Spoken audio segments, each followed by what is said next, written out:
Olá, turma do 8º ano da Escola Municipal Edgar Torres. Tudo bem com vocês? Espero que estejam bem neste momento difícil pelo qual estamos passando. Sejam todos bem-vindos à aula de Língua Portuguesa com o professor Ricardo Paes. Mas antes, vou esclarecer alguns pontos importantes para o melhor aproveitamento das aulas. Primeiro, assista ao vídeo com bastante atenção, porque nele você encontrará o assunto com as devidas explicações. Segundo, faça as atividades de acordo com a aula. Seja dedicado. Terceiro, as atividades precisam ser respondidas de caneta e no caderno. Lembre-se de colocar o nome completo, a série, a turma e a data que você fez a atividade. Envie as respostas nos comentários aqui no blog. Quarto, reveja o vídeo quantas vezes considerar necessário e, em caso de dúvida, entre em contato com o professor.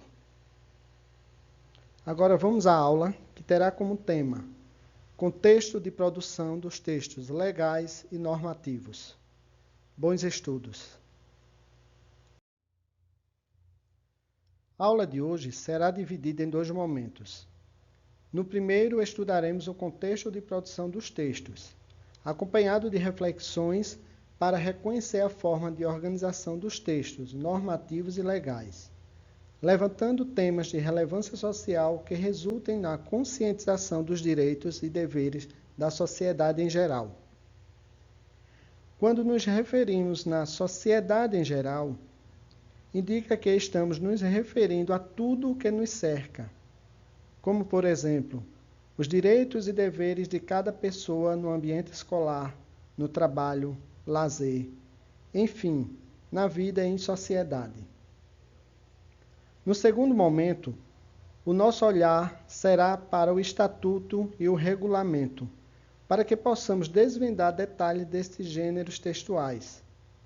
Ao final, você responderá às atividades relacionadas aos textos legais e normativos.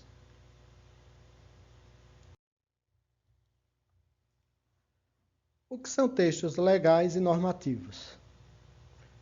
São aqueles que integram um conjunto de regras, normas e preceitos que regem o comportamento, funcionamento de determinado grupo social ou de uma determinada atividade. Textos com regras e leis, que orientam o nosso comportamento em situações específicas ou no convívio social mais amplo. Dentre estes, podemos citar alguns que são de suma importância para determinar o convívio em sociedade e assegurar direitos e deveres do cidadão, como, por exemplo, regulamento e estatuto.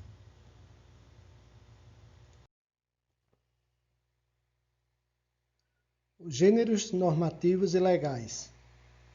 São gêneros textuais inseridos no domínio jurídico, que se refere ao campo do direito, das leis e da justiça. Obedecem a orientações de formulação que determinam sua organização e linguagem. Deve seguir uma ordem lógica e empregar linguagem clara e precisa. Limitam os termos técnicos àqueles necessários para a legislação em uma área específica, como, por exemplo, usa termos da economia só quando legislar sobre as regras para transações financeiras. No primeiro item, nós temos a expressão domínio jurídico. O que isso significa? Bom, na língua portuguesa nós temos tipos textuais, gêneros textuais e o domínio discursivo, que é a esfera da atividade humana a qual um gênero textual pertence ou se relaciona.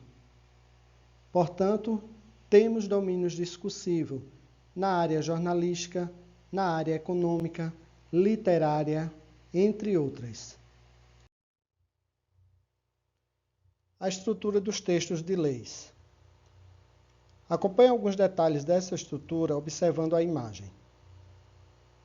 O conteúdo está organizado em título, que é um agrupamento mais amplo, e se divide em capítulos. Nós temos aqui o título 2, capítulo 4. Cada um deles tem uma denominação específica indicando a matéria de que trata.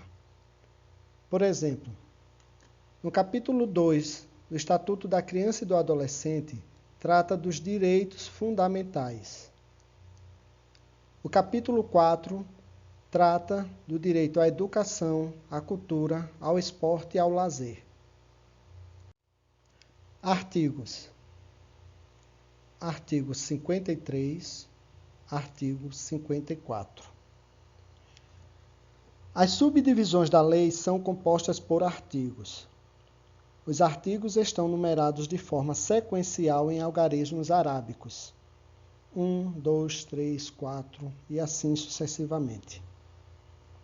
Entre o primeiro e o nono artigo, a numeração costuma ser ordinal. Primeiro, segundo, terceiro, quarto, quinto, sexto. Do artigo 10 em diante, a numeração é cardinal. E você lê artigo 10, 12, 20, como nós observamos aqui. Artigo 53, artigo 54. Incisos. Aqui no artigo 53 nós temos 1, 2, 3, 4, 5 incisos. Os incisos estão simbolizados por algarismos romanos e constam logo após o texto do artigo. Eles costumam ser utilizados para descrever as hipóteses em que a regra deve ser aplicada. Parágrafos.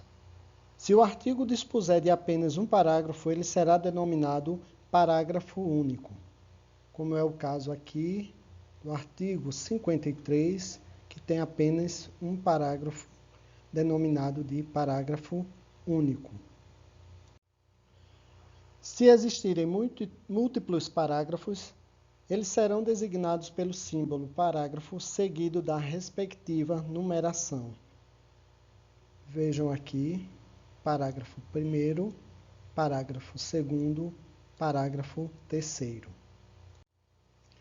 Na numeração dos parágrafos, são utilizados algarismos arábicos e vale a regra dos números ordinais e cardinais, como nos artigos. Normalmente, os parágrafos destacam aspectos importantes de um artigo que não estão mencionados na parte inicial. Temos também outros pontos a destacar na estrutura dos textos legais, como, por exemplo, caput, seções, alíneas, assinatura, mas estudaremos em outro momento.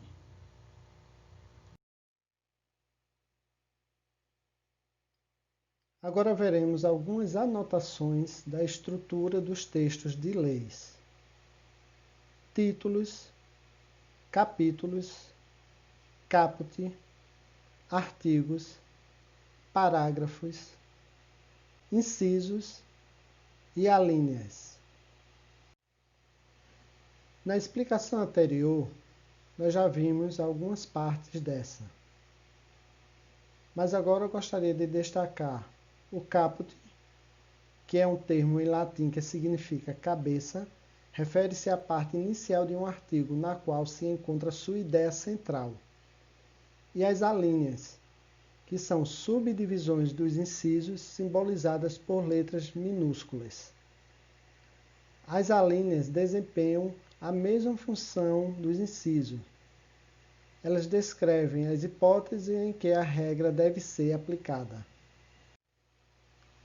Como foi informado no início da aula, nós teremos um segundo momento, onde falaremos sobre regulamento e estatuto, acompanhado de exercícios. Até lá!